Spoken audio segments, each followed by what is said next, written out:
Oh, right, I forgot to tell you that part. I'm actually Lord. Welcome to Watch Mojo, and today we're counting down our picks for the top 20 South Park celebrity impersonations. Ha ha ha ha! You are no match for my style!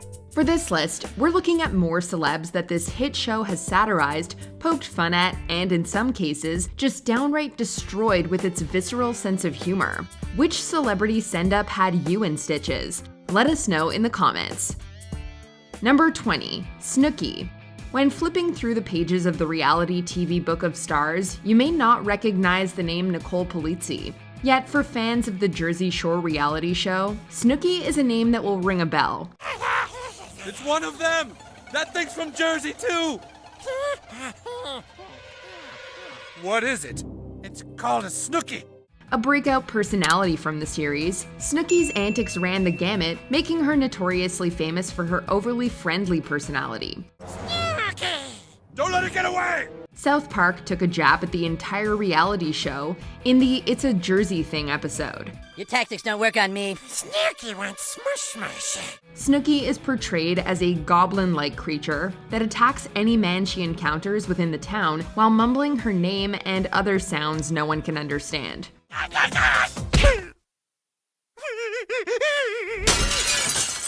Number 19, the Jonas Brothers.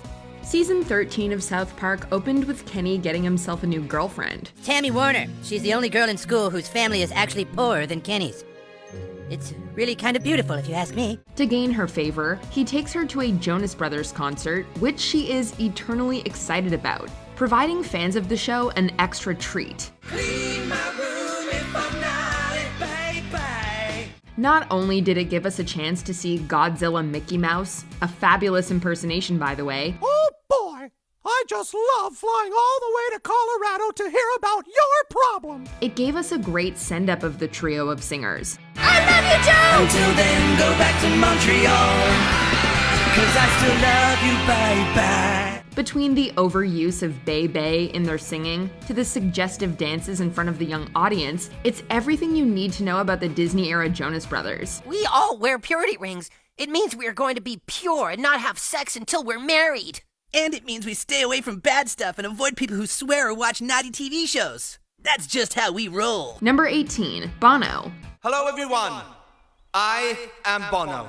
Apparently Bono is not just the lead singer of U2. He's also an actual, literal piece of crap. When Randy Marsh takes a record-setting crap, he steals the title away from, you guessed it, Bono, who is none too pleased, let us tell you. He can't beat my 9.5 Keurig. Well, he's going to try. Fine, but he has to take the crap in front of you in Zurich. But then it's revealed that Bono hadn't previously taken the world's biggest crap. He is the world's biggest crap. The second talking piece of poo in the South Park universe, but the first to take the form of a human. Somebody's been keeping it a secret. Bono was never the record holder. He's the record. According to the show, it's his status as a hunk of excrement that explains why Bono can do so much good in the world, yet still appear like a huge turd. Bono could not be reached for comment as he is currently in Africa helping the needy. Number 17, Phil Collins. Oh, I think it's a horrible tragedy, isn't it? Let this be a lesson to all future musicians. Should you ever find yourself competing with Trey Parker and Matt Stone for a Best Original Song Oscar, then do yourself a favor and pull out, because the consequences for beating them will not be to your liking. Genesis singer Phil Collins learned this the hard way after You'll Be in My Heart won over Blame Canada at the 2000 Academy Awards. You'll be inside of me, deep inside of me. As revenge, the creators had Collins make an appearance in South Park, where he was depicted as a boring singer that's constantly clutching his Oscar, which was later shoved where the sun don't shine. Lovely. Put me down, you filthy bastards! Number 16, Michael Jackson. Here I am, blanket. Despite his alias of Michael Jefferson, it's obvious who South Park is targeting here. Guys, this is my dad, Michael Jefferson. Jefferson. Michael Jefferson, yes. Hey, you want to play with me? The childish singer has made numerous appearances over the years, most notably in the episode when he moves to South Park to get away from the constant accusations of inappropriate behavior. I'm sick and tired of people harassing Mr. Jefferson. All I've been hearing since Mr. Jefferson moved here are sick lies. That he molests children, that he's a bad father, that he had plastic surgery. It's ignorant.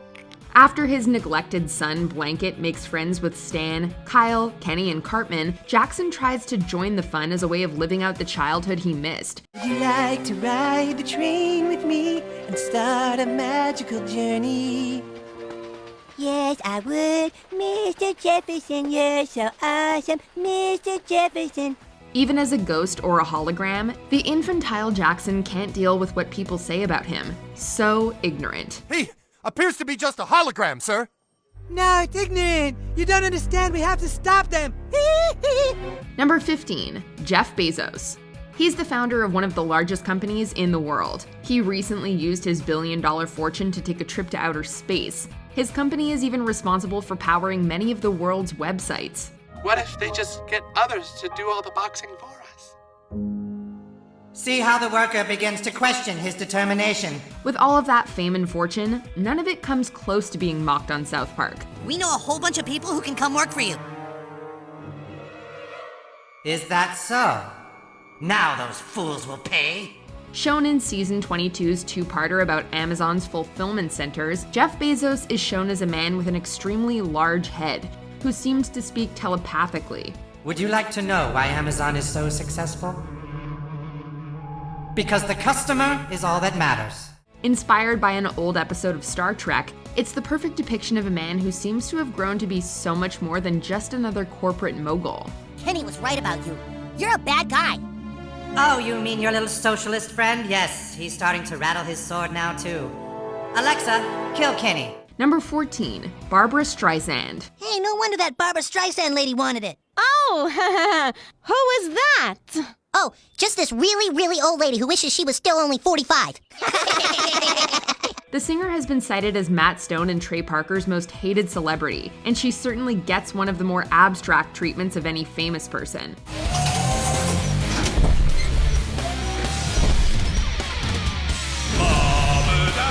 Depicted as Mecha Streisand, she destroys South Park after obtaining an ancient artifact from the boys by tormenting them with her singing. All right, you asked for it. I'm gonna tell you now. It takes the likes of Leonard Maltin, Sidney Poitier, and Robert Smith of The Cure to eventually destroy her with their kaiju transformation abilities. But Tom Cruise and his fellow pissed-off celebrities later revive her.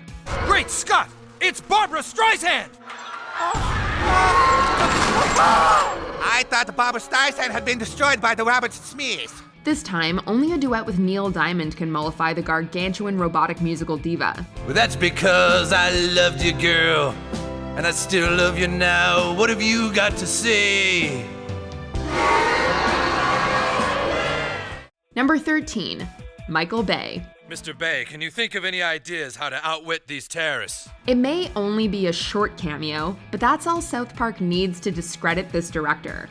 After he's brought in as a consultant on how to deal with a security threat, all Bay can do is spout off ideas for special effects. The military council eventually calls him out on it and demands ideas instead. But of course, Bay being Bay, he doesn't know the difference. We start by making a big CG building, and then we have a meteor go whoosh, and it's all like crawl, and motorcycles burst into flame while they jump over these helicopters, right? We didn't think it was possible to burn a celebrity this badly in 30 seconds, but once again, Matt Stone and Trey Parker found a way. Those aren't ideas, those are special effects!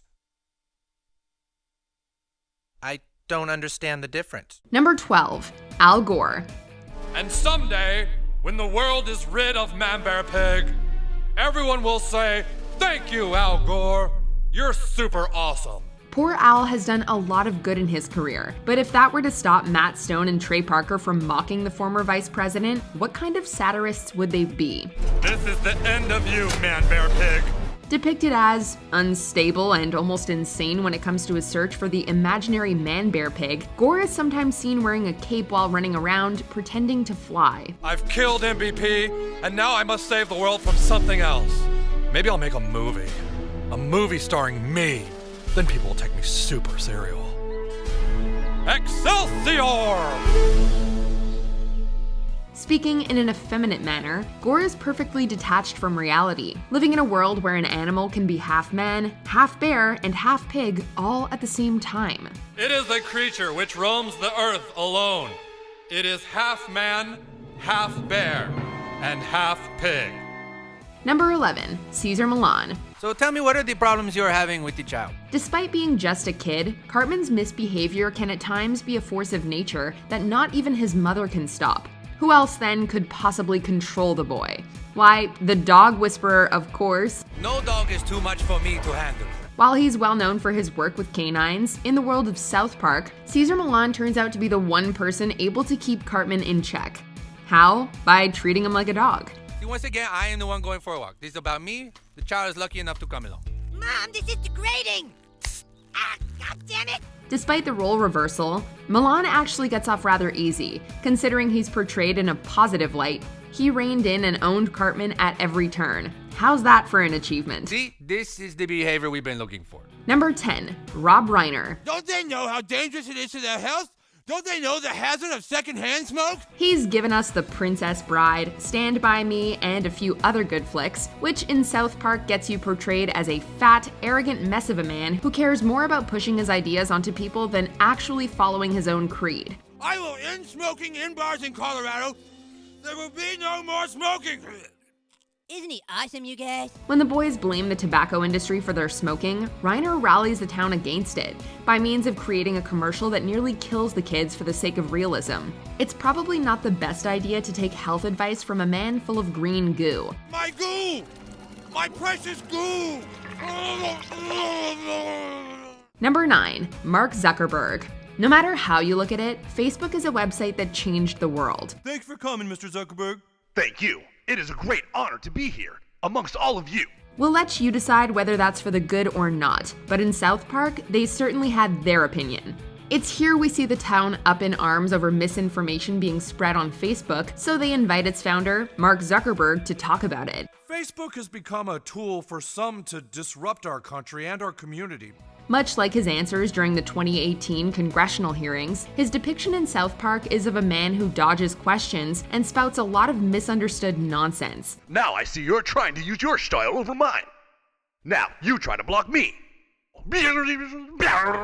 He randomly shows up in people's homes and seems utterly oblivious to how the real world works. Get out of our fridge! Ha ha ha! This puny refrigerator could not block me. What makes you think you can? We're not sure if it's funny or just disturbing. Hold on, that's not true. Facebook says it's true.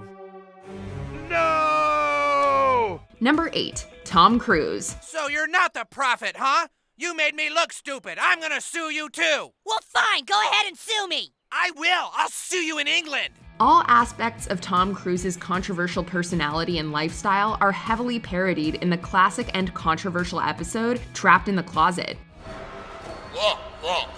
The frozen alien bodies were loaded onto Xenu's galactic cruisers, which looked like DC-8s, except with rocket engines. When he's led to believe that Stan is the reincarnation of Scientology founder L. Ron Hubbard, Cruise sycophantically seeks his approval. L. Ron? L. Ron! It really is you! Oh, this is the greatest day of my life. Dude, I need to go to bed. He's utterly devastated when Stan admits he's not as good as an actor as some others in Hollywood. So he barricades himself away and waits for various celebs to attempt to lure him out of the literal closet. Tom? Tom, it's Nicole. Hi, Nicole. Tom, don't you think this has gone on long enough? It's time for you to come out of the closet. Likely as a form of retaliation at the real Cruise after he had a rerun of the episode banned, poor old Tom gets it again in some later episodes. Number 7, Russell Crowe. Born in New Zealand in '64, a hot-headed actor named Russell Crowe. He loves to act, but he loves one thing more, fighting round the world. This Australian actor aptly has a show called Russell Crowe Fightin' Around the World, and that title really says it all. Fighting round the world, Russell Crowe. Crowe randomly beats people up who are even slightly critical about his work, and even a few who aren't, to be honest. Dude, the director said to cut it. My fighting is poetry. You don't edit Russell Crowe's poetry, you testicle! Along with his good friend Tugger, a boat, The incredibly offensive Australian beats up folks and calls them various names. Oh my God, it's Russell Crowe! Oh my God! Why don't you mind your own business, you scrouter? Perhaps worst of all, he even beats up a cancer patient in a misguided attempt to fight cancer itself. Even poor Tugger grows tired of Crowe's antics in the end. Think I feel your heartbeat. Can you feel mine? Number 6, James Cameron. This is it.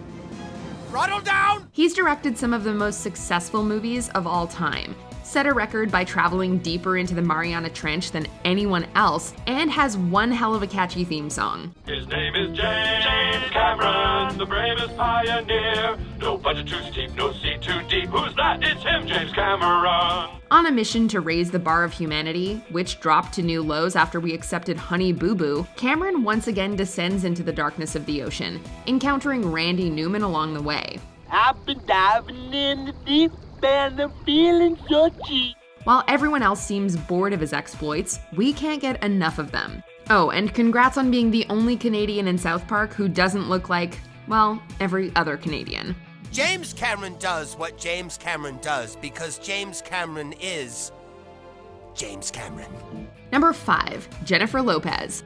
If you're looking for an impersonation of J-Lo on South Park, you'll have to pick one. Fulfill all your wishes with my taco-flavored kisses. Taco, taco. She's fantastic. Who is she? The show featured 2 very distinctly different versions of the singer/actress in the show's 7th season.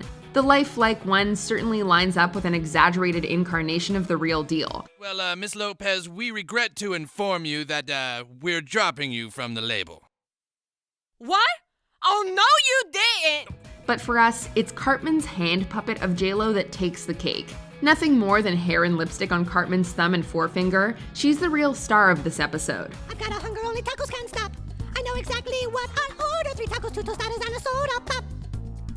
Gentlemen, we have ourselves a hit. Between singing about tacos and burritos, starring in a video, and having Ben Affleck fall in love with her, nothing could be a better send-up of the original. Jenny, can I kiss you? No! Yes, oh yes, Ben, kiss me! Ah, god damn it! Number 4, Mel Gibson. How dare you call me crazy? This means war! He's one of the few South Park characters to have his real face used for his parody. Jesus, oh how I love you, Jesus!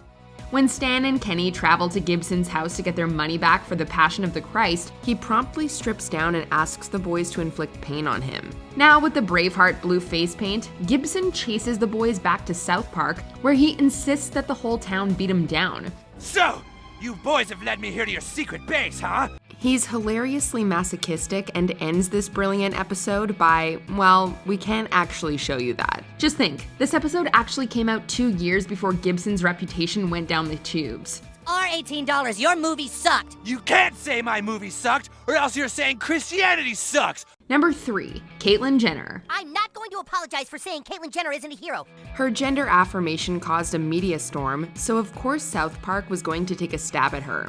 Contradicting popular opinion, Kyle states that coming out as transgender doesn't make her a hero, and that she's getting caught up in her own publicity. I thought we were all on board that Caitlyn Jenner is an amazing, beautiful woman who had the exquisite bravery of a butterfly flying against the wind. As if that weren't bad enough, she goes on to become the Vice President of the United States after running alongside Donald Trump, Garrison. Given her new position of power, we're sure to see much more of her wacky antics in the coming years. Buckle up, buckaroo! Number 2, Kanye West. Hey man, I'm a genius, alright? I'm the most talented musician in the world! Never have fish sticks been so funny. Well, unless you're Yeezy. No, because you said you like fish sticks, Kanye. Don't you get it?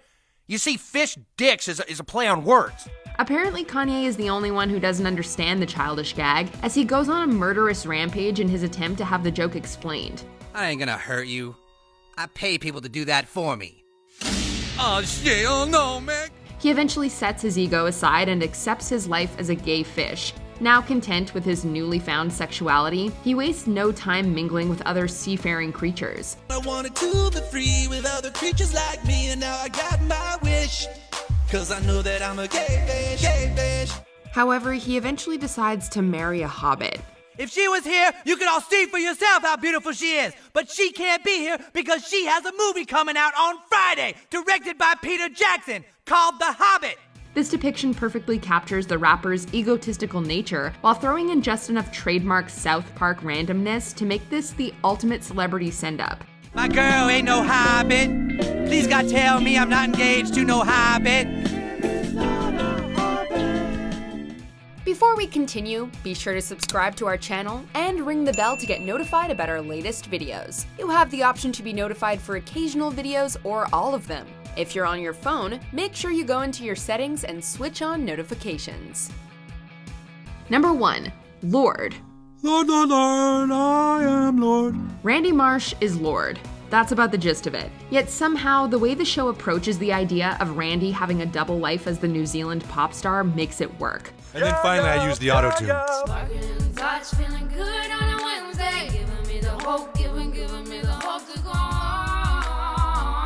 While no one seems to be able to see through Randy's flimsy disguise, which is limited to throwing on a dress and yelling out that he's Lord, there's also an odd sincerity to this running gag. Okay, yeah. Aside from the obvious joke of having Stan's dad pose as a young female singer, the way the characters speak so highly of her kind of makes us want Randy and Lord to be the same person. Do you agree with our picks? Check out this other recent clip from WatchMojo, and be sure to subscribe and ring the bell to be notified about our latest videos.